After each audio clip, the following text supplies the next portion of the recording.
Shalom adik-adik. Shalom. Sekali lagi shalom. Shalom. Apa kabarnya hari ini? Sukacita. Puji Tuhan. Terima kasih buat teman-teman, buat tante-tante yang sudah bisa hadir untuk terus antusias melayani di bidang sekolah minggu. Dan terima kasih juga buat adik-adik kalau tante tengok di Facebook, di WA mamanya, begitu antusias memuji Tuhan meskipun di rumah. Ada yang tante tengok si Kenzi, si Haniel, si Karissa, dan banyak lagi anak-anak sekolah minggu yang tetap antusias untuk memuji Tuhan. Hari ini kita mau memuji Tuhan, hari ini kita mau ibadah, hari ini kita mau memberi waktu terbaik untuk Tuhan Yesus. Untuk itu, tante ajak semua untuk diam, untuk duduk yang manis, lipat kakinya, lipat tangannya, mari kita bersatu di dalam doa. Terima kasih Tuhan Yesus buat anugerah Tuhan, buat cinta Tuhan, buat kasih Tuhan di dalam kehidupan setiap kami.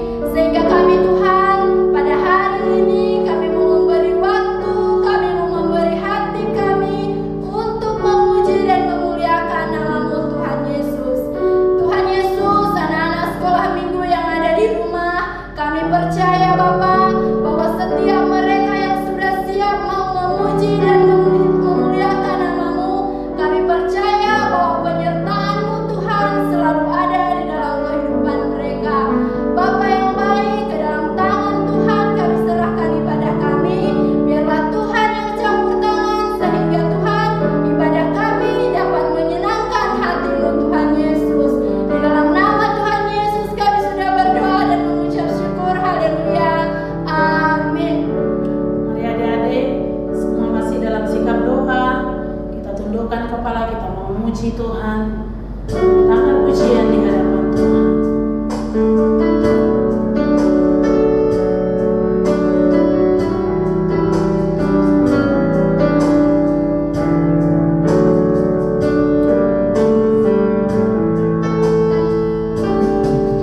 Terima kasih Tuhan untuk kasih setia yang Ku alami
kita berglori bagi Tuhan Yesus.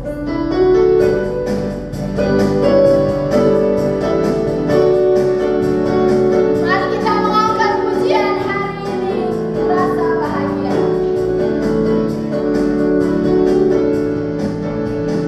Hari ini ku rasa bahagia berkumpul bersama saudara seiman.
angkat pujian di hadapan Tuhan. Katakan, hidup ini adalah kesempatan.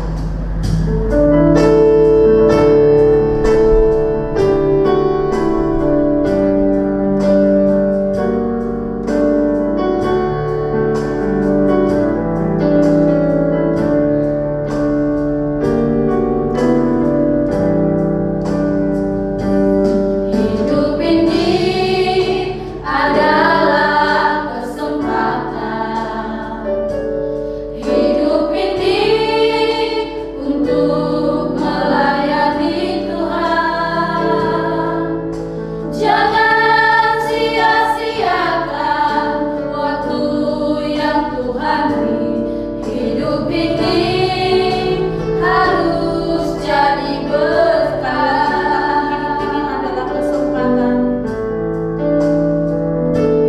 Hidup ini adalah kesempatan.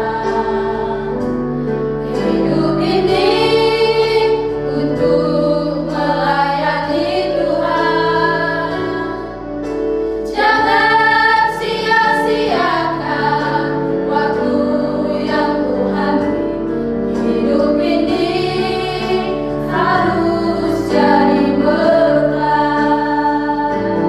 Oh Tuhan, pakailah hidupku selagi aku masih kuat. Bila saatnya nanti ku tak berdaya lagi, hidup ini sudah jadi berkah. Oh Tuhan, pakailah hidupku selagi aku masih kuat. Bila saatnya nanti ku tak berdaya lagi, hidup ini sudah jadi berkah.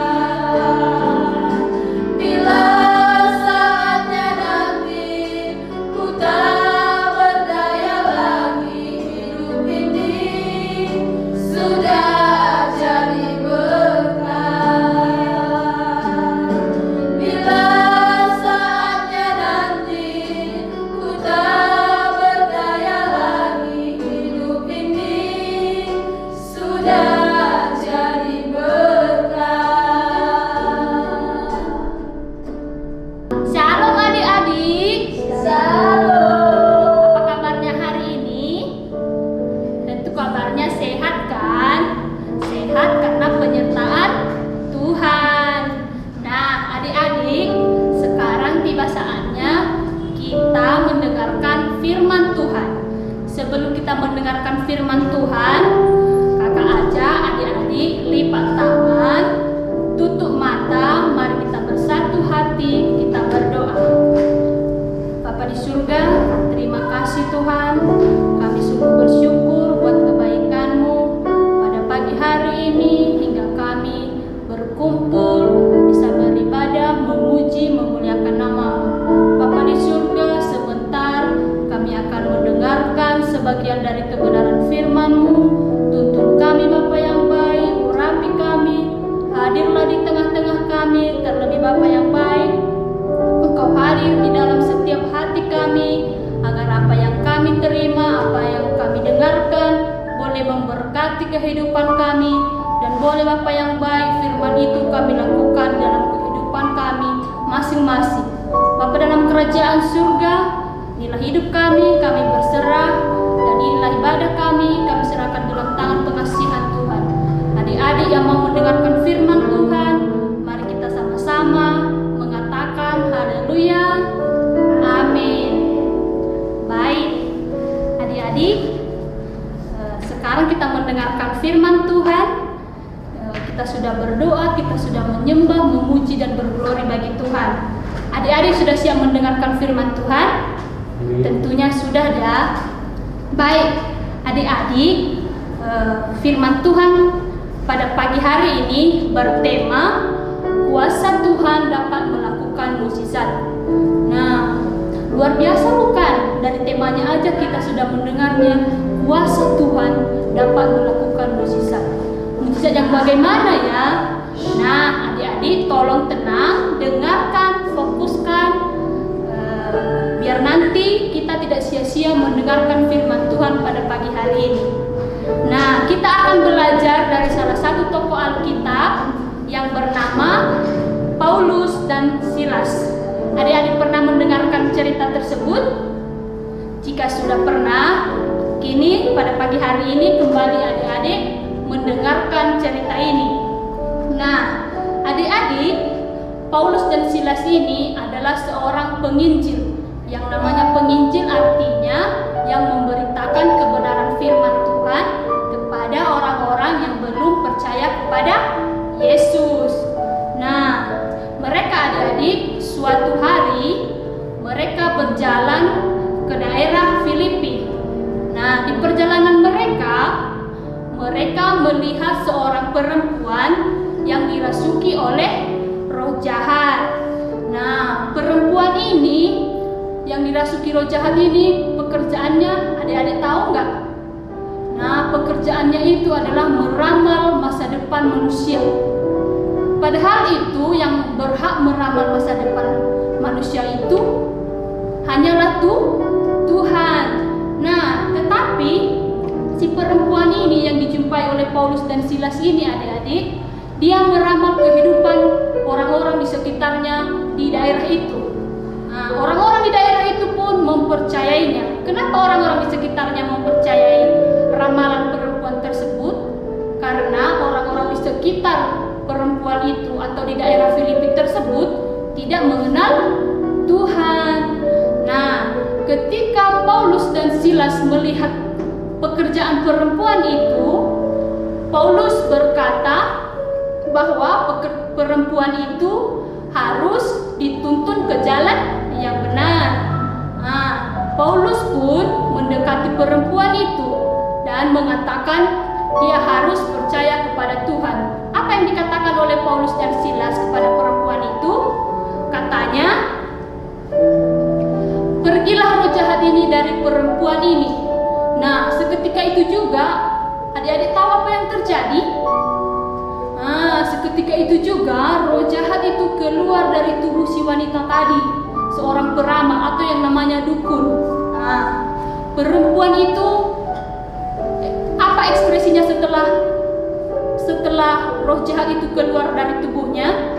Apakah dia senang atau marah? Ada yang tahu? Nah, apa yang dilakukan perempuan itu adik-adik? Dia marah. Nah, dia marah kepada Paulus dan Silas tadi. Kenapa dia marah? Nah, karena roh jahat tadi tidak lagi berbicara, tidak lagi mempergunakan tubuhnya untuk mencari uang yang banyak. Nah, karena itu tadi pekerjaannya mencari uang yang banyak dengan cara meramal kehidupan orang-orang di sekitar itu.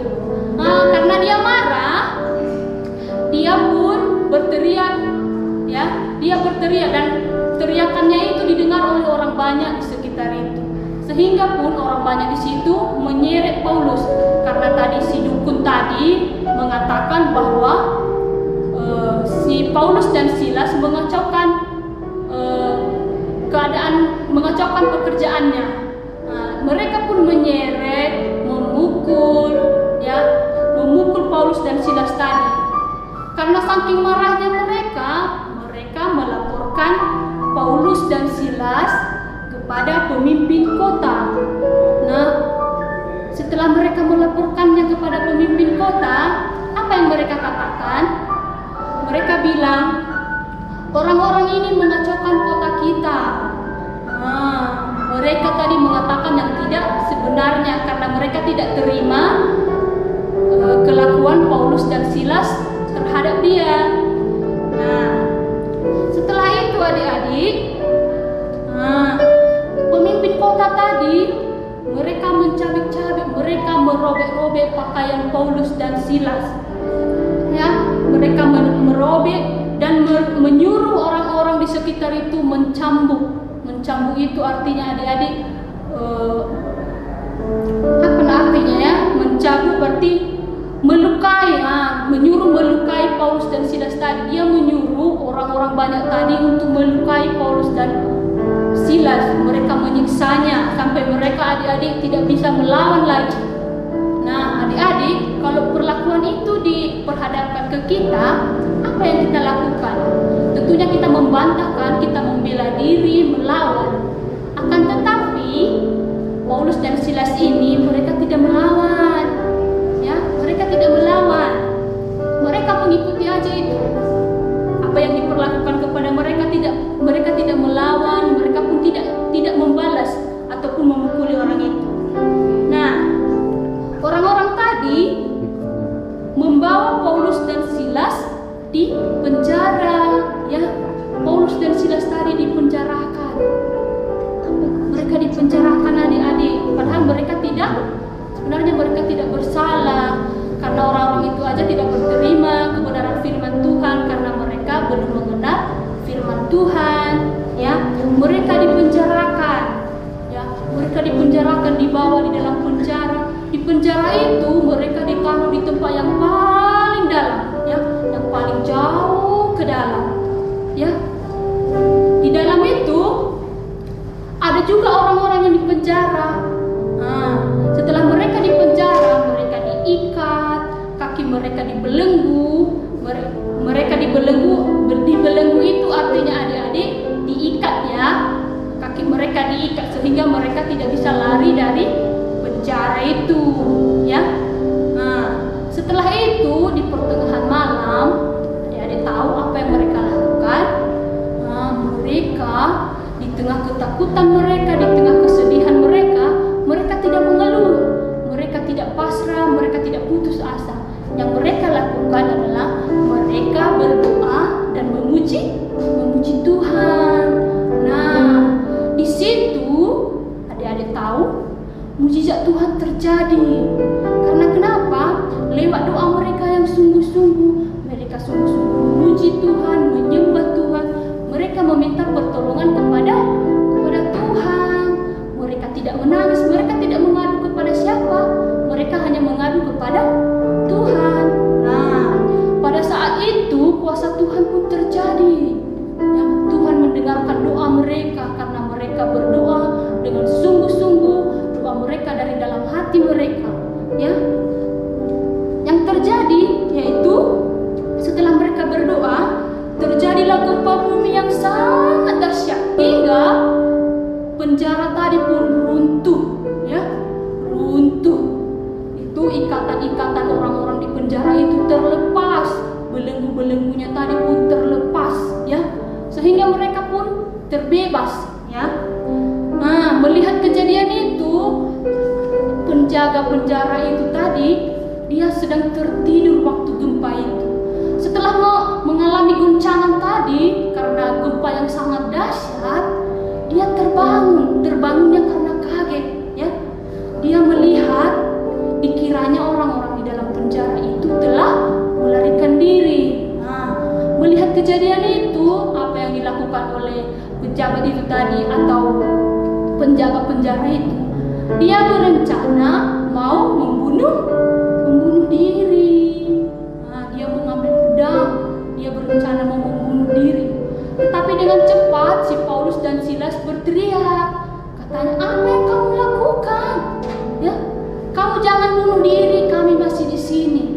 Nah, saking dia takut karena dikiranya orang-orang penjara itu melarikan diri, dia berencana membunuh diri. Karena itu satu-satunya yang dipikirkannya, jalan keluar yang aman. Padahal itu cara yang salah, ya. Dengan gemetar setelah Paulus dan Silas berteriak kepada penjaga penjara itu, dia pun tersungkur dan gemetar, ya. Dia gemetar. Lalu dia berkata kepada Paulus dan Silas, apa yang kulakukan biar aku selamat? Nah, di situ pun kuasa Tuhan terjadi lagi. Paulus dan Silas berkata, kamu harus percaya kepada Yesus Kristus. Nah, adik-adik tahu penjaga penjara itu terima nggak? Percaya nggak sama Tuhan? Ya, percaya, ya, dia pun percaya pada Tuhan, dia pun menerima. Dan akhirnya pun Paulus dan Silas mengajari dia berdoa, mengajari dia firman Tuhan. Setelah itu Paulus dan Silas pun mengajari anak-anak penjaga penjara tadi dan seisi rumahnya. Nah, setelah itu Paulus dan Silas pun tadi dibebaskan dari penjara. Luar biasa bukan Tuhan kita? Luar biasa dong. Nah, adik-adik juga begitu ya. Kalau kita pun mengalami masalah atau mungkin kita sedih atau merasa takut, kita jangan menangis, kita jangan menutup diri. Kita berdoa kepada Tuhan, karena itulah sumber jalan keluar satu-satunya. Mungkin adik-adik selama liburan kita nggak sekolah, mungkin kita di rumah merasa bosan, atau mungkin disuruh orang tua kita mengerjakan pekerjaan, namun kita merasa malas. Karena kita malas atau mungkin kita tidak mau mengerjakan itu, kita pun dimarahi oleh orang tua, atau kita pun masuk kamar menangis. Kita tidak boleh begitu ya adik-adik ya. Kalau kita disuruh ataupun kita dimarahi, kita jangan bersedih. Kita berdoa. Kalau mungkin kita capek kan, mungkin bosan mau pengen jumpa sama teman-teman, kita berdoa, kita mendoakan teman-teman kita mendoakan wabah ini supaya cepat berlalu, agar kita bisa bertemu dengan teman-teman kita di sekolah, bisa ibadah bareng di sekolah minggu, ya kan? Ada nggak yang rindu sekolah minggu bareng lagi? Tentu rindu dong, ya kan? Nah, untuk itu adik-adik, apapun yang kita hadapi, rasa takut, rasa sedih, galau, segala macam rasa khawatir, kita harus membawanya di hadapan Tuhan. Hanya Tuhan yang memberikan kita kekuatan, pertolongan, rasa aman dimanapun kita berada. Ya, untuk itu adik-adik, Tante mau kasih tugas buat adik-adik. Tugasnya bagi adik-adik kelas besar, satu aja pertanyaan kakak di sini ya. Nanti adik-adik kasih jawabannya, kirim lewat WA ya. Nah, pertanyaan yang pertama, bukan pertanyaan yang pertama, memang cuma satu pertanyaannya. Ini, apa yang adik-adik pelajari dari kisah Paulus dan Silas? Nah, apa yang adik-adik pelajari dari cerita yang kakak ceritakan tadi? Nanti adik-adik kasih jawabannya, kirim dan fotokannya, kirim di WA. Nah, sebelum kita mengakhirinya, mari kita sama-sama ikuti kakak mengatakan ini ya. Tuhan mendengarkan semua doa kita dimanapun dan kapanpun. 1, 2, 3 ya. Tuhan mendengarkan semua doa kita dimanapun dan kapanpun. Terima kasih adik-adik, Tuhan Yesus memberkati. Mari kita bersatu di dalam doa. Bapa di surga, terima kasih Tuhan. Terima kasih buat kebenaran firman-Mu yang telah kami dengarkan. Biarlah firman-Mu Bapa yang baik terus bekerja di dalam kehidupan kami, dan Engkau Bapa yang baik terus berkarya bagi kehidupan anak-anak sekolah minggu dimanapun kami berada. Agar kami Bapa yang baik tetap teguh, tetap kuat, dan agar kami selalu semakin sungguh-sungguh berdoa dan memuji nama Tuhan. Karena kami yakin dan percaya Bapa yang baik, yang kami rasa tidak mungkin, bagi Bapa yang baik selalu ada jalan keluar. Tuhan Yesus, Engkau memberkati setiap adik-adik kami sekolah minggu dimanapun mereka berada. Walaupun kami tidak bisa berjumpa, namun dengan kuasa Bapa yang baik, kami sama-sama menerima berkat yang daripada-Mu. Terima kasih Tuhan Yesus.